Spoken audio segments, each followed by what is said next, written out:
Hi guys, I'm Viking Dog 78 and I'm here to cover round 4 of the Aero League Racing Group 3 Championship, Season 11 Tier 1 at Trial Mountain. I apologize if there wasn't a Notch Life A video for round 3, but I was sick and I had to skip the round. I'm still not fully healed, but much better now than a week ago. So I'm here to cover this round around Trial Mountain.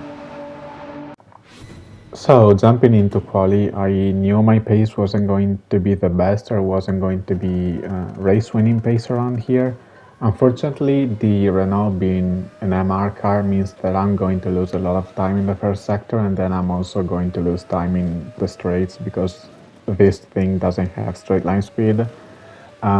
Nonetheless, the first lap was actually very good and was my PB throughout the whole week.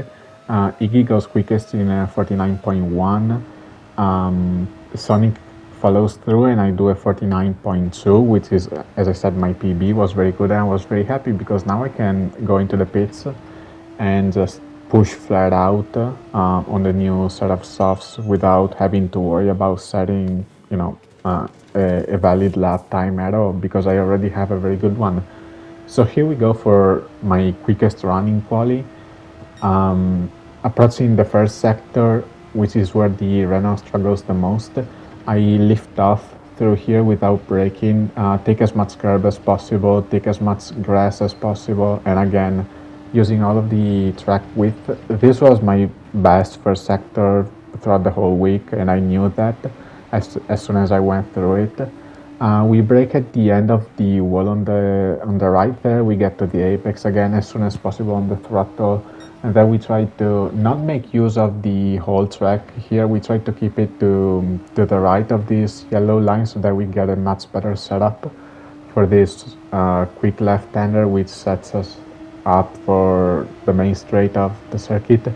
And at this point, I knew that I was on for a very good lap. At this point, I knew that I was on for potentially pole, depending on what Iggy and Sonic were going to do. So I knew I had to go balls to the walls and try to get a banger of final sector. I get an 7.9 even through this split, which is by far my best.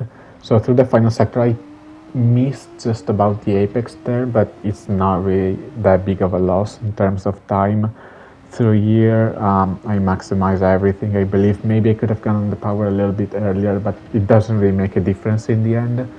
Final sector here, the braking zone is very hard to spot. There's like a very small change in the tarmac that you have to spot, and it's very hard depending on the conditions.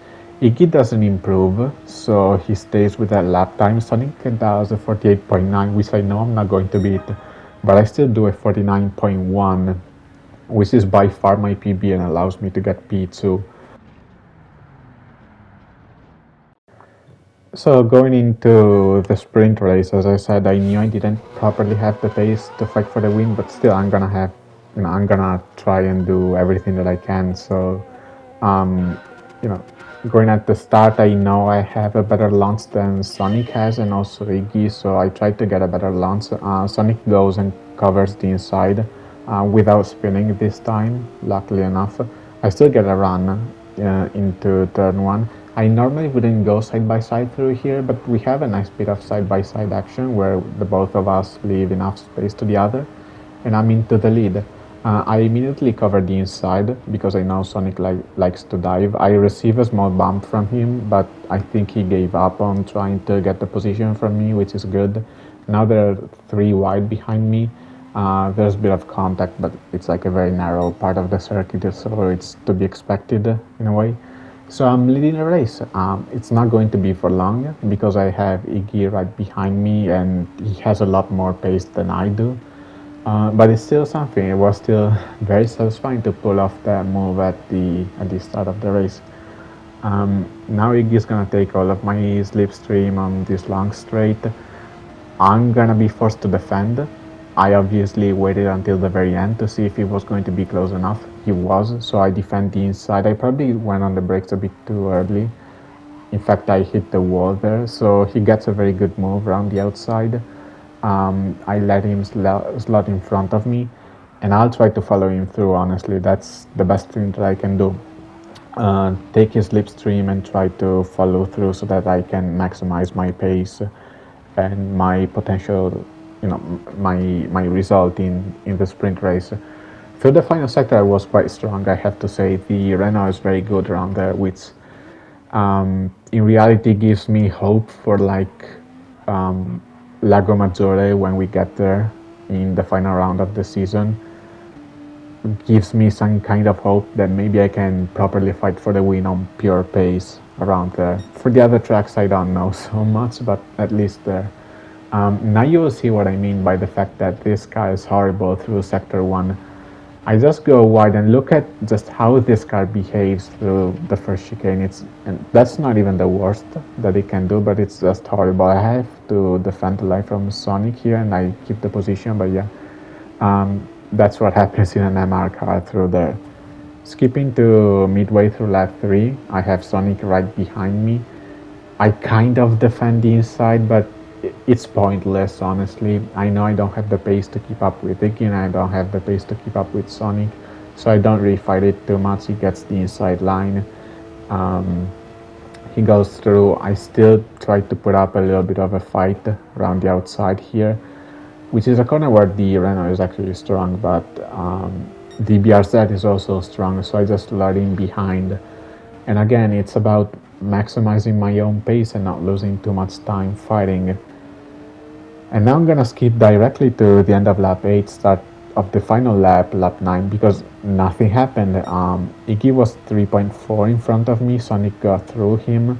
I was keeping up on pace with Iggy in the final laps when the tire wear got to the both of us, but now I have Riotson right behind me, and you can see how much time I lose pretty much everywhere because the tire wear is definitely an issue. And that's something that I hope as a league we can address next season, because we discussed it about it for this season, then we didn't do anything. Hopefully we can do something about it for next season and maybe reduce the multiplier to 3 instead of 4, because as it stands, the MR cars are unusable at the highest level, bar the McLaren. I hit the wall on the outside there, and unfortunately Rayo bumped into me. I apologized right after the race. I didn't have control over the car. I kind of made up for it by not defending the inside. Obviously I had no control over the car, so it's not like I blocked him on purpose there, but I still felt like it was the best thing to do, to just give up on the inside line. So Rayo goes through, I lose the podium spot. Not really much that I could have done there with my tire. I just have to try and keep Kepler behind me, since he is now a championship rival for me. Since realistically I'm in the race for P3 against him and BX, who were very close on points. So going into the final chicane, just making sure that I hit my apex, that I get nice and slowly through here, and that I get my traction right. And yeah, going to finish P4 in the sprint, right behind Rayo and right in front of Kepler, with Sonic winning, proving that the tire wear is really a bitch right now, and it makes all of the difference in the world. With Iggy in second. So going into the feature race, I really didn't know what to expect or even what to aim for, because I didn't have a lot of pace, as you saw in the sprint, and I have a lot of fast guys right behind me, and the grid is very close on pace, so I really don't know what to expect. I'm looking at the grid and I'm thinking, as we start the race, that I don't even know if I'm able to overtake one person on this grid. But anyway, I always have to try and do my best. So as we go through the first fast chicane, somebody's already off, who's Chris. Kepler is lagging a little bit, but it's fine. I take the inside to avoid anything. I have Chris on dirty tires on my outside, which turns into the inside. He still goes for the move even though he's on dirty tires, and he pushes me into the wall, which causes a chain reaction that sees him spin off, and it's like, I don't think I can do anything else there. I'm already giving space on the inside, but I don't think you should go for that kind of move on the inside on dirty tires and try to dive bomb the guy in front of you. But still, I get damage, which sucks, but I can keep going. So as we go through the chicane in the next lap, there's still more stuff happening, even more than before. There's CMP going slow, and also Keplero and Alexav, and I go around the outside and I get a very nice triple overtake, which gets me the jump on all of them. That was a very nice move that I was kind of proud of, because it was not a given that I was going to be able to overtake all three of them. We go through the left-hander, and I'm right behind Iggy and also my teammate Kerpel.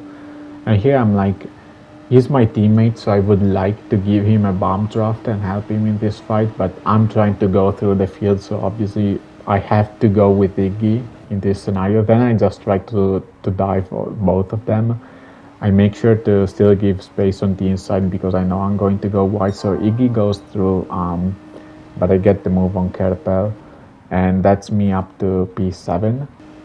Then we skip to the start of lap 4, and this is unfortunate. This destroys my race. I cut the first part of the chicane. I realized I was going to cut it the moment I turned in, and I tried to correct the steering input, but still wasn't enough, and I get a 1.5 seconds penalty, which is way too much, but I understand that the game gives you that penalty. Like, it's deserved in a way, and it was my mistake. And I think I'm also the only one in the entire race to get that kind of penalty, but obviously as I serve it right now, it completely destroys my race, because I go from being up there with Iggy, and you will see where Iggy finishes this race, to being dropped in this pack of cars that are fighting, and just about in front of Sonic. So a lot of the early overtakes and dangers that I took to make up positions at the start, they've been nullified by that one mistake.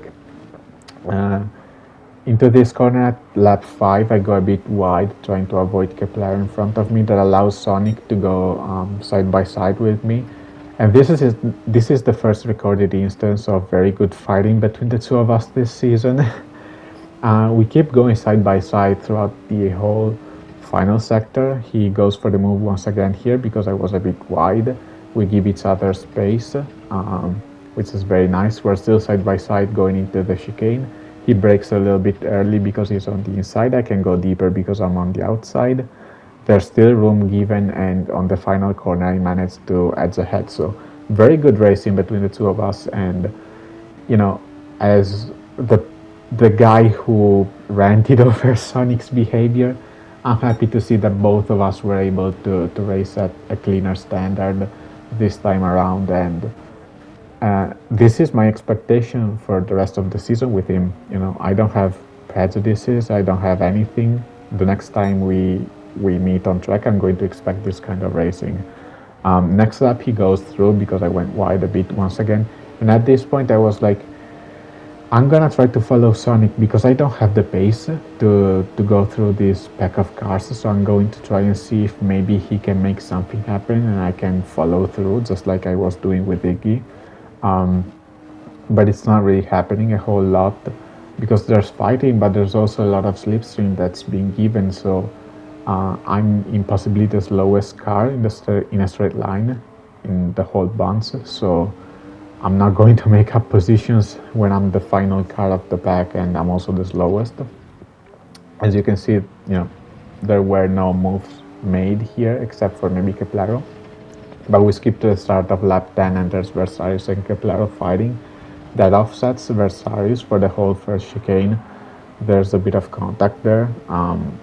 That's going to be up to them to decide if it was worth anything. That allows both Kepler and Sonic through, and now Versailles is going to try and dive Sonic back. There's again contact. That wasn't the cleanest move, but Versailles is also slow coming out of the hairpin, so that allows me to go around the outside and get another nice move. if anything, even though this was a very disappointing round for me, the one good thing is that I was making nice moves when I was given the possibility to. I'm sorry, as I said, I'm still not completely healed, but yeah, that's the one good thing that this season I'm probably improving as an overtaker because I have to take risks and go for moves that I wouldn't normally go for. Versailles tries to come back at me around the outside, but he goes a bit too wide, so I can just keep the position. I just keep to the end of lap 13 because it's the time for me to pit and get rid of these mediums, which are absolutely done, and put on a new set of softs. I am one of the very final cars to pit. This was the final lap in which cars on a one-stop pitted, outside of Neo, who was on a two-stopper.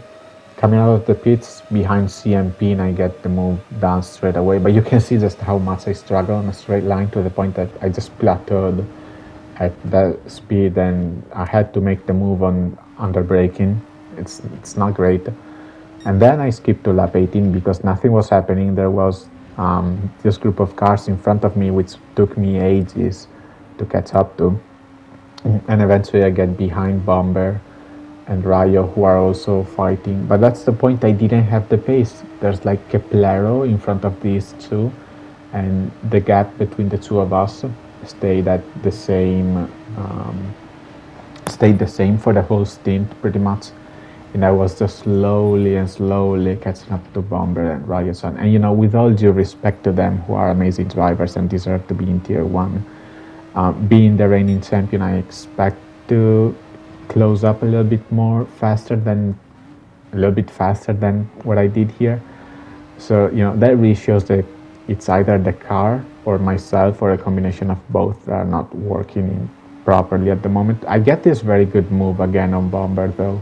I set up the exit of the corner and then I get the outside line, which will still be the outside, but I brake very late here, maybe even a bit too much, and I get the move done just like with Sonic through the final part of that chicane. So that's me up to P7 and catching up to Rayo. And once again, I think Rayo wasn't going to fight this overtake too much, as he said in the Tier 1 set afterwards. But I take his slipstream, I pull out of it, and again, I like plateau compared to the Supra, to the point where he has to slow down. You see, he has to lift off to let me through. It's just ridiculous, the difference in straight line speed. But that's the way it is. So end of lap 22. As you can see, I haven't made any progress to the guys in front, and I make this stupid mistake once again, where I hit the inside wall, and that allows Rayo and Bomber to close up behind me, and that will take away from me an opportunity to gain positions, because at the moment the cars in front are 4 seconds ahead, which is a lot, but it's the final lap and some of them are very low on fuel, as you will see as we go through the final sector. Rayo's 4 tenths behind, so as long as I get the final chicane right, it's not going to be an issue. So we go through it. Iggy wins, and that's where I should be. Not alongside Iggy, but I should be P2 or P3 at best. Sonic is dropping positions, which means he runs out of fuel. I also run out of fuel, to be honest. But you can see how close I am. I'm within 1 second of him, and that means that I could have gotten the position if it wasn't for that stupid mistake, which cost me a lot, you know, in corner speed, straight line speed, and also damage that I got. So that's a disappointing P6 in the feature, alongside a disappointing P4 in the sprint. I could have done better, definitely, in the feature, but you know, too many mistakes on my end, which I am to blame for. The car's not the best, definitely, in the Tier 1 grid, but it has potential. There's speed in it, there's pace in it. I'm just struggling myself with consistency and not making these stupid mistakes, which is something that I will have to fix. But anyway, this is it, and I'll see you next week for where are we racing? We're racing in Interlagos, so goodbye.